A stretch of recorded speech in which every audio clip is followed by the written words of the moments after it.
રાધનપુરમાં કોંગ્રેસ નેતાના વિવાદિત વેણ કોંગ્રેસ નેતા ગ્યાસુદ્દીન શેખનું વિવાદિત નિવેદન સામે આવ્યું છે।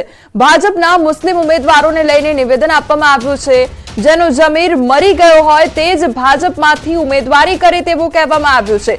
જેનો જમીર વેચાઈ ગયો હોય તે જ બીજેપીમાંથી ઉમેદવારી કરે તેવું કહેવામાં આવ્યું છે। જે કોમી એકતામાં માનતા હોય તે ન કરે ઉમેદવારી અને જેના મનમાં ઈમાન હોય તે ન કરે ભાજપમાં ઉમેદવારી તેવું કહેવામાં આવ્યું છે। ભાજપના મુસ્લિમ ઉમેદવારને ધર્મ વિરોધ ગણાવ્યા છે। રાધનપુર નગરપાલિકામાં 7 જેટલા મુસ્લિમો ભાજપના ઉમેદવાર છે અને તેમને લઈને જ આકરા પ્રહાર કરવામાં આવ્યા છે।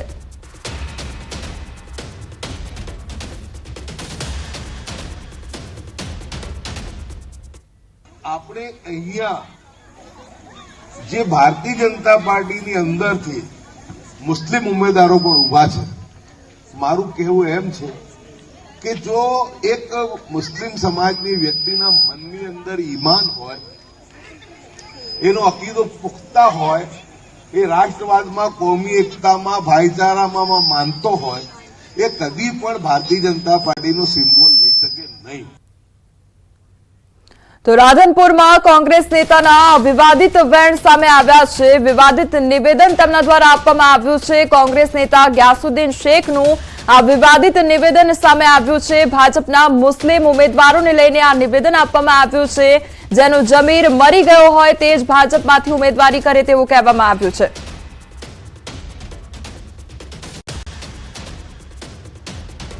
વોર્ડ નંબર 6 ના ભાજપના ઉમેદવાર ઘાચી ગુલામ રસૂલ અમારી સાથે જોડાઈ ગયા છે। સૌથી પહેલા તો ન્યૂઝ 18 માં આપનું સ્વાગત છે।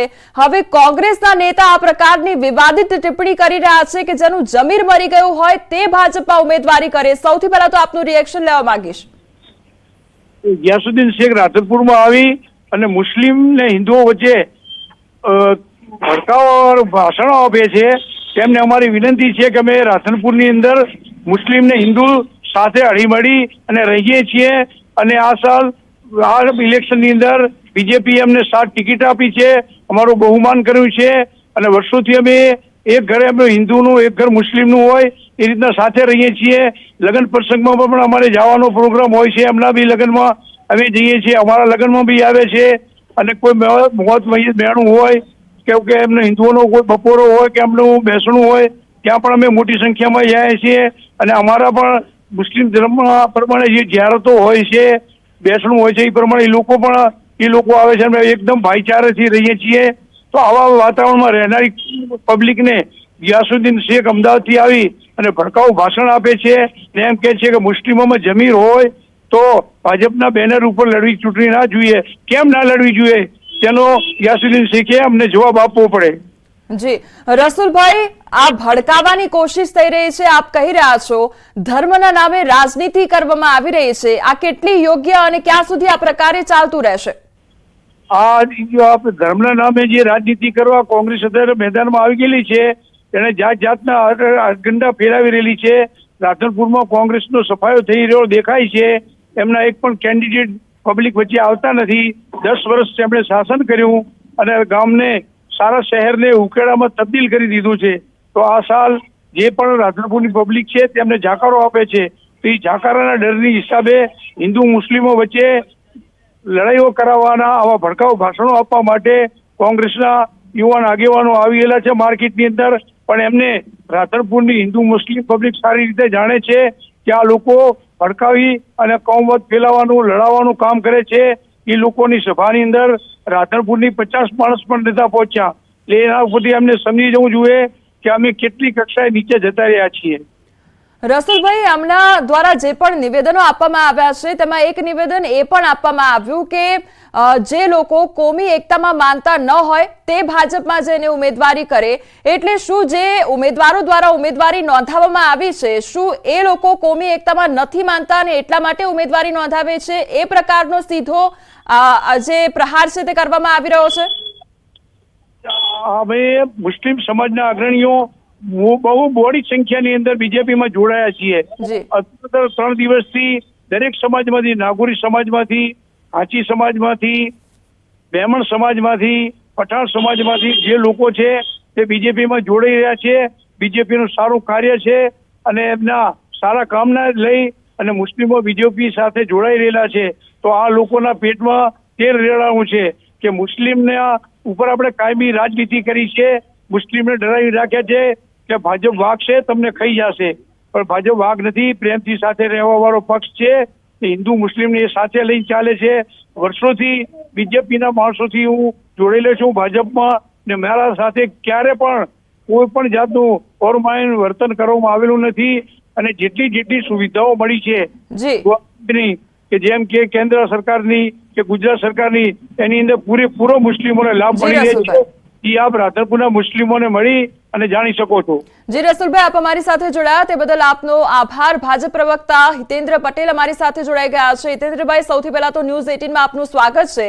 હવે કોંગ્રેસ નેતા વિવાદિત ટિપ્પણી કરી જાય છે, લોકોને ભડકાવવાનું ભાષણ આપતા હોય તે પ્રકારની પ્રવૃત્તિ કરી રહ્યા છે કે ભાજપના ઉમેદવારી ત્યારે જ નોંધાવજો જ્યારે તમારું જમીર મરી ગયું હોય. એટલે આ વિવાદિત નિવેદનો કેટલા શોભે છે એક નેતાને? જો કોંગ્રેસનો તૃષ્ટિકરણનો અને વિભાજનકારી રાજનીતિનો, વર્ગવિગ્રહની રાજનીતિનો ચહેરો આ ખુલ્લો પડ્યો છે. વિશ્વની સૌથી મોટી લોકશાહી દેશ, સૌથી ઝડપથી વિકસતું અર્થતંત્ર, શાંત, સલામત અને સમૃદ્ધ ભારત વર્ષમાં આ પ્રકારની રાજનીતિને કોઈ સ્થાન ન હોઈ શકે. આવા નિવેદનોને અમે સખત શબ્દોમાં વખોડીએ છીએ.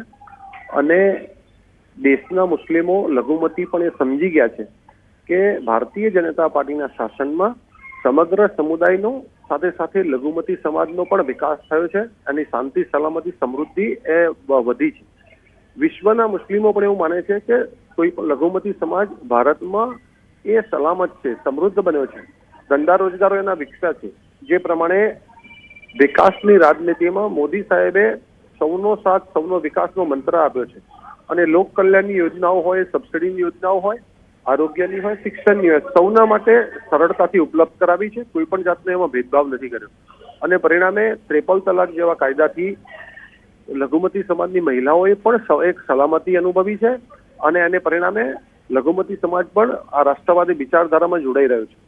ભારતી વિશ્વગુરુ બને એના માટેના પ્રયાસોમાં એમનું સમર્થન આપી રહ્યું છે.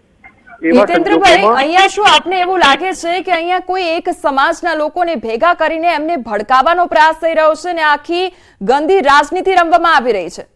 બિલકુલ વર્ષોથી લઘુમતીનો મતદાર તરીકે ઉપયોગ કરી, જાતિ વચ્ચે ભેદભાવ કરી, ઉશ્કેરણીજનક ભાષણો કરી અને રાજનીતિ કરવાનો એમનો પ્રયાસ ખુલ્લો પડી ગયો છે.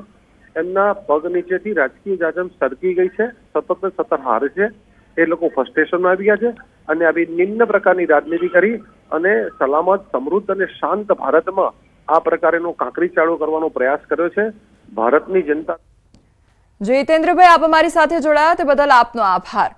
તો હવે રાધનપુરનો સમગ્ર મામલો કે જ્યાં કોંગ્રેસ નેતા દ્વારા વિવાદિત વેણ કહેવામાં આવ્યું છે.